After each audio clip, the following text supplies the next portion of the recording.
Good afternoon, and I can tell you, if I can do a weather report, it is absolutely belting sun rays down here, but it's a beautiful spring after a very wet and cold spring.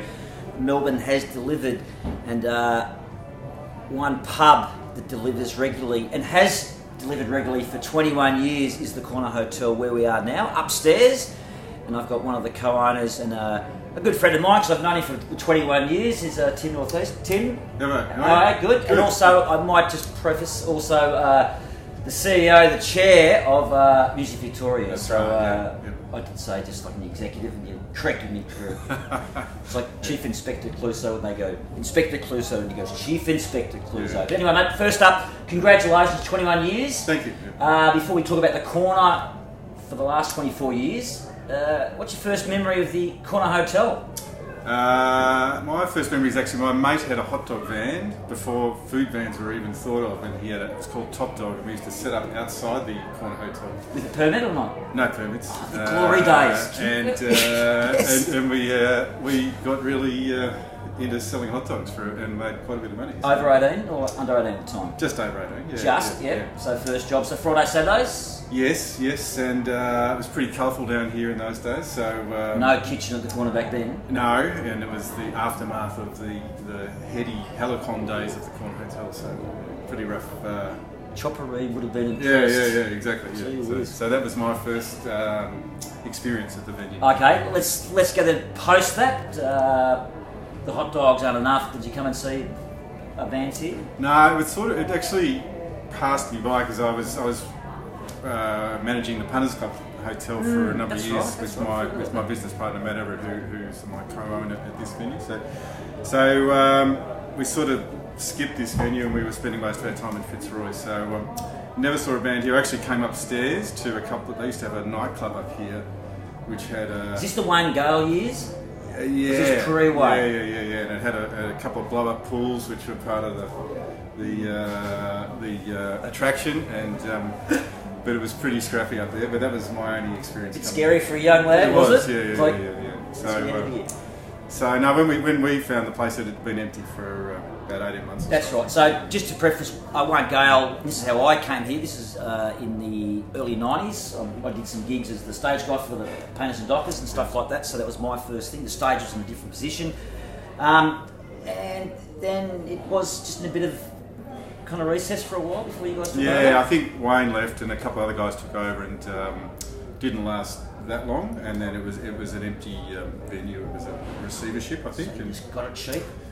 Yeah, well, compared to what the value these days, it was, I guess. So. Were you looking at other pubs, or was it always the Corner? No, we were looking. The Swan was for sale at the same time, I think, for about $40,000 for the lease, I think, at the time. So anyway, we were lucky enough to get the Corner. And were you stuck on 3121 being the postcode? No, not necessarily. No, we were very. You didn't envisage that Richmond was going to win the flag in 2017? No, I wish I had. Yeah, but no.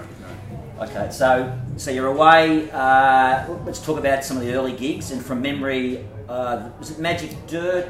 And somebody else I can't remember. Body Jar. Body Jar and Magic Dirt. That was the opening weekend. Opening weekend, and we scrambled to do some very basic renovations just to try and change the space a bit. But we got it open, and I think we had one bottle of bourbon for the whole weekend. It was a bit chaotic, but we got there. And because at the Punters Club, no one would have touched the hard liquor at all. That's right. Being like one beer. I remember going to see the Earthmen and stuff, and no disrespect to the Earthmen, but you'd see these uni people just sitting there sipping a beer for 3 hours. So it was great. So we did it pretty much on the smell of an oil rag back then, but we got there and haven't looked back. So. No, look, and significant changes. Obviously, just like the SB has gone through massive changes just structurally. The kitchen upstairs and reconfigured the band room. We've just walked through a new part of the sliding door downstairs, which is great and stuff like that. But obviously, you guys have got to think with the times and to evolve as society evolves and stuff like that. Sure. And the upstairs, and I'm sure Carby will get some photos later for our Facebook page. Yep. Just a great outside dining area and stuff like that. And the dining used to be just downstairs in the front bar. Yeah, that's right. Yeah. So no, I used to live upstairs here in the early days, and the old beer garden bar was a tin shed, and there was open air toilets. It was all pretty basic, but we did a renovation in about 2005, which was a great success, and then recently we've sort of taken another step upstairs to really push the food element of the business, and that's been really successful too. I guess people could be listening to this or reading or whatever and think about the corner, or it's like, it's a great gig, and people from interstate watching this would think, the corner, we hear about bands playing there, and everyone from local stuff to international stuff like that, but like to run a successful inner city pub or a pub anywhere, you've got to kind of have different components. You've got a very successful longevity trivia night that's been running, and your food, and and stuff like that. So is that some of the things that people in pubs need to do?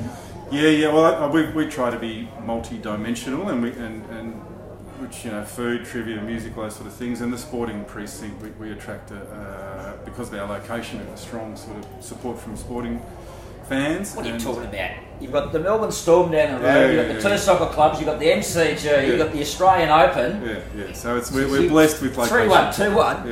Yeah.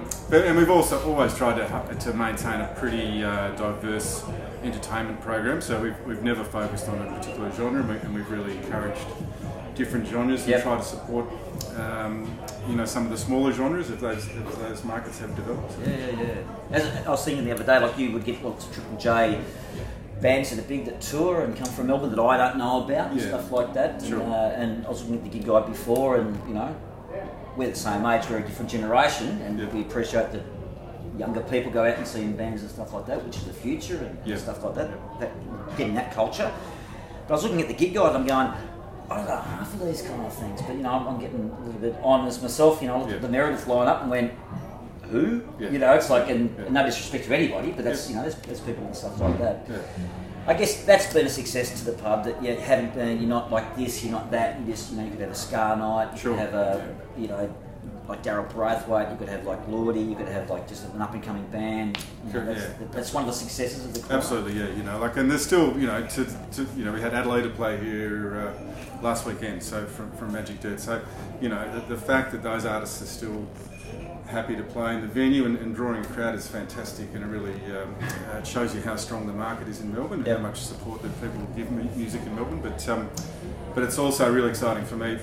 Artists like Lord, who played here a couple of years ago before she took off in the States, was really exciting for us, and it's happening more and more that with the digital marketing world that the bands are taking off really quickly. So it's something that we've had to adapt to. That maybe 20 years ago, bands had a longer association with the venue, that they played here more often over a longer period of time to grow, and now that growth happens really quickly. So we've had to try and change our programming to deal with it. And one great thing that I think you guys have successfully done is the room can hold 800, is it 800? Yeah, give or take. But also, for smaller Melbourne bands who actually want to say, no, we want to do our album launch, our CD launch at the corner. We're not going to pull 800. We'll pull 350 plus guests and just curtain it off and make it feel good and stuff like that. Because it is one of the best PAs. It's a cracking PA. Paulie Martin does the PA, and he's very, very well regarded in the industry. Yeah, definitely. Knows his stuff, and you need to make those smaller shows feel intimate and because they might just be like Lordo and just go bang, and they say, well, we're going to come back to Melbourne, where we're going to play. And some of the more interesting shows I've seen have often been on a Tuesday, Wednesday, a band you may never have heard of, and all of a sudden you get blown away by their performance, and a year later they're on the way. So. Exactly. I just want to congratulate you guys, because I think you've done a great job, not just this year but over 21 years. You've always employed really good staff, and I've got some lifelong friends like Huey that used to be here ages ago and stuff, Huey Whitehouse. Huey, I know you don't do Facebook, but someone would be watching this right now that would know you. And you've had great staff over the years, like the kitchen was really good.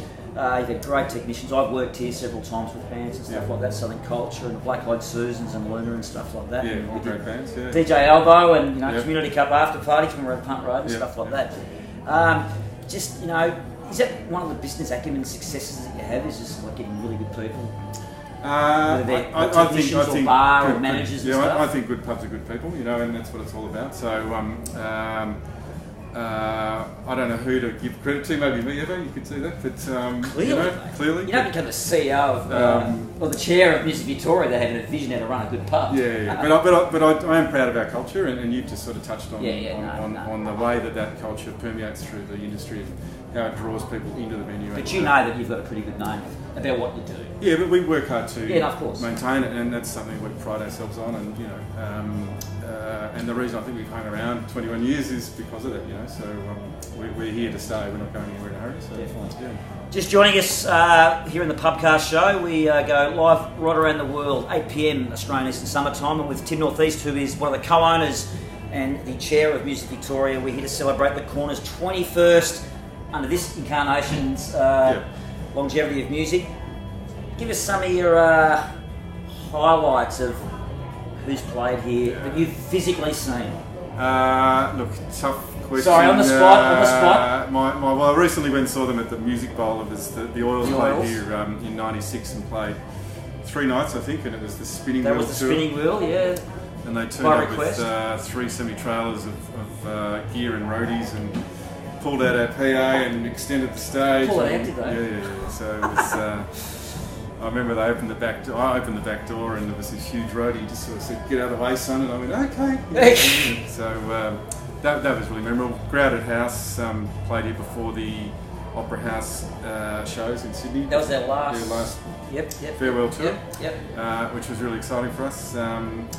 And some great Helicopters. I remember a Big Day Outside show, still one of my favourite all-time live performances in this venue. It was fantastic. It must be tough owning a pub and being here and you see so much, but clearly there's been a band that you just finished work, had a beer, hung around because the beer was nice or whatever, and you had other plans and the band started. Has there been one that's just, but you didn't know that this came out of the box? Yeah. Eric Bibb, blues guy. Played at the Byron Bay Blues Festival. It was a Tuesday night, one of those, only 100 people here, and just played the house down. Old school blues, but a really memorable show, and one of those examples of just seeing something on the night that really was exciting. Had to be there. Yeah, exactly.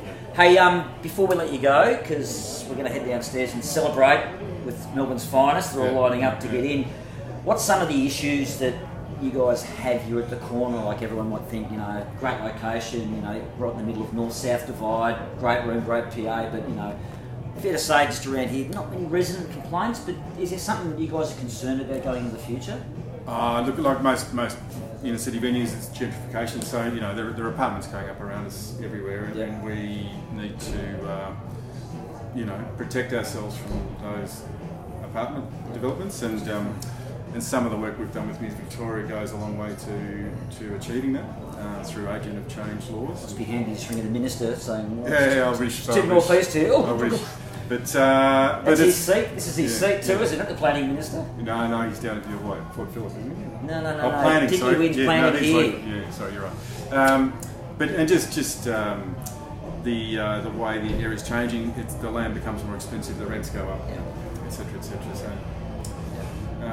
But we think we've got a good structure to combat that, I guess. It's fantastic. I said with this a 3-minute interview and it's gone for 10 minutes. It's fantastic. Yeah. Crystal ball it. You've had enough of the inner city. A nice country pub for you. I'd still got the taste. Still got the taste, yeah. So because you've got the Northwood Social Club and you've got the Nash correct, as well. So you've got that. Yeah, and we were involved in a pub in Sydney for a while, the Newtown Social Club, which was great fun. So, but it's pretty. Can I say it? You probably won't say it, but it's pretty hard to compete against pokey pubs. And when pokey pubs make money of people doing this, and they can sell a pot for $1, it's hard to compete, isn't it? Yeah, sure. Yeah. And that was clear in Sydney. It was a big part of the market there. But we still like to look at other ideas in the future. So. Country pub?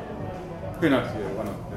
You're not giving nothing away. Tim, it's been an absolute pleasure. Thanks, mate. I know that you won't be here tomorrow night because you've got a prior commitment. Yeah.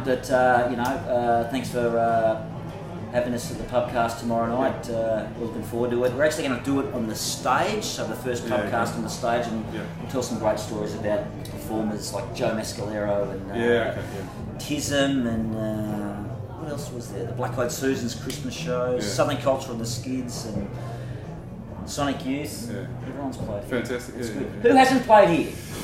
Is there someone that hasn't played here that you'd love to see? I don't think so. No. Living or dead?